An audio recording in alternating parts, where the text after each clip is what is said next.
Manufacturing Consent, The Political Economy of the Mass Media, is a seminal work co-authored by Edward S. Herman and Noam Chomsky, first published in 1988. In this book, the authors examine the role of mass media in shaping public perception, revealing how it serves the interests of powerful elites rather than the broader public. The authors explore the political economy of the media system, focusing on how media outlets are owned and operated by a small number of powerful corporations, and how these corporations use media as a tool to propagate their interests, thus manufacturing consent for policies and ideologies that benefit the elite.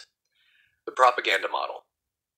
The central thesis of the book is the propaganda model of the media, which describes how media serves the interests of a powerful few, rather than serving the public good. Herman and Chomsky argue that mass media, far from being independent and unbiased, is a tool for the elite to manipulate public opinion and promote their own interests.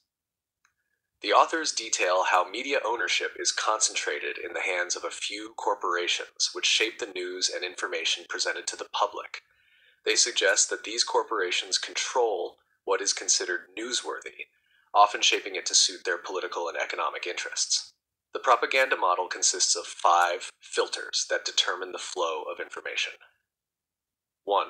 The size, ownership, and profit orientation of the dominant media firms. Media corporations, such as large conglomerates, have an interest in producing content that aligns with their profit motives. These firms are usually motivated by the desire to maximize shareholder value, which often leads to biased reporting that favors corporate interests. Large media companies, such as General Electric, Disney, and Viacom, own a significant portion of the media landscape, which means they have the power to control the narratives and messages that reach the public. 2. The advertising license to do business. Advertising plays a central role in financing the media. Media companies rely on advertising revenues to stay afloat, which creates a conflict of interest. The need to maintain advertisers as clients often leads to the media avoiding content that might upset advertisers or corporate sponsors. As a result, the media may avoid stories that challenge the status quo or expose the wrongdoings of powerful corporations, thus preventing the public from receiving crucial information. 3. The sourcing of news. News reporting often relies on sources that are powerful institutions or government agencies. These sources have their own agendas and biases, which influence the way the media portrays events. Journalists and media outlets rely heavily on official sources for information, such as government press releases, corporate PR departments, and think tanks that are aligned with elite interests. This means that the news is often filtered through the lens of these powerful institutions, with alternative viewpoints and grassroots perspectives marginalized or excluded. Number 4. Flack. Flack refers to negative feedback or criticism that media organizations face when they publish stories that challenge the interests of powerful groups. Flack can come in the form of complaints, lawsuits, or public pressure campaigns designed to discredit or silence dissenting viewpoints. The threat of flack discourages media outlets from producing content that challenges the status quo or threatens the interests of the elite. It is a tool of control, helping to maintain the media's conformity to the interests of the powerful. Number 5. Anti-communism and the war on terror or other ideological frameworks. Chomsky and Herman argue that the media often serves the ideological goals of the powerful by promoting certain narratives. For example, during the Cold War, the media in the United States consistently promoted anti-communist rhetoric, which justified U.S. foreign policies, including military interventions and support for authoritarian regimes. In more recent years, the war on terror and the associated rhetoric have served to justify surveillance, military actions, and the erosion of civil liberties. These ideological frameworks are used to manufacture consent for policies that would otherwise be unpopular or deemed unjust. Of media in politics.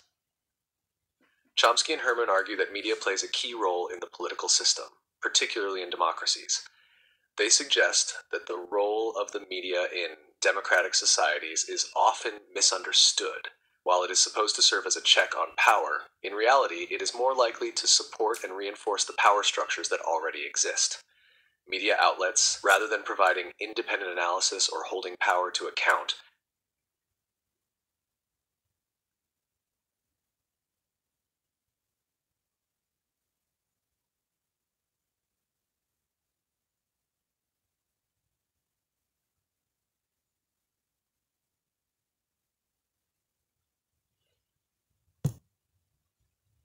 Here's the text you requested: The Role of Media in Politics. Chomsky and Herman argue that media plays a key role in the political system, particularly in democracies. They suggest that the role of the media in democratic societies is often misunderstood. While it is supposed to serve as a check on power, in reality, it is more likely to support and reinforce the power structures that already exist. Media outlets, rather than providing independent analysis or holding power to account, tend to reflect the interests of the state and large corporations. This serves to create a political system that is skewed in favor of the elites while the public is kept passive and uninformed. Through their analysis, the authors demonstrate that the media is not a neutral actor, but is deeply embedded in a system of political and economic power. The media helps to legitimize the actions of governments and corporations, creating a narrative that portrays them as acting in the public interest. This serves to distract the public from the true power dynamics at play and ensures that elite interests are maintained. Case studies and examples. Throughout the book, Chomsky and Herman provide numerous case studies to illustrate how the propaganda model works in practice. One of the most famous examples they discuss is the media coverage of the Vietnam War. The media in the United States initially supported the war effort, often using government-supplied information and propaganda to justify the war. The media coverage was biased, with little room for dissenting voices. As the war dragged on and public opinion shifted, the media began to show more critical coverage, but it was only after the military and political establishment had decided to withdraw. Another example the authors discuss is the media's coverage of U.S. intervention in Latin America. Chomsky and Herman argue that the media often serves as a mouthpiece for U.S. foreign policy, particularly in the context of the Cold War. U.S. support for authoritarian regimes in Latin America, such as in Nicaragua, El Salvador, and Chile, was largely uncritical or justified in the media. This support for repressive regimes was framed as part of the fight against communism, even though the U.S. was supporting brutal dictatorships that violated human rights. In this way, the media helped to manufacture consent for U.S. foreign policy, presenting it as necessary to combat the perceived threat of communism. The impact of the media on democracy. One of the most significant contributions of manufacturing consent is its analysis of the impact of media concentration on democracy.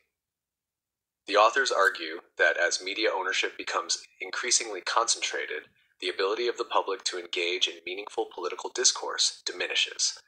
The media serves as a filter through which information is passed, and this information is shaped by the interests of a few powerful entities. This creates a situation in which the public is largely uninformed about the true workings of power and is thus unable to make informed decisions about governance.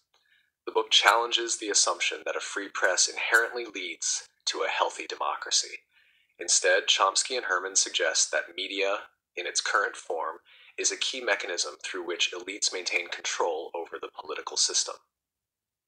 By framing issues in certain ways, controlling the flow of information and excluding dissenting viewpoints, the media creates a false sense of consensus, which helps to legitimize the power of the elite.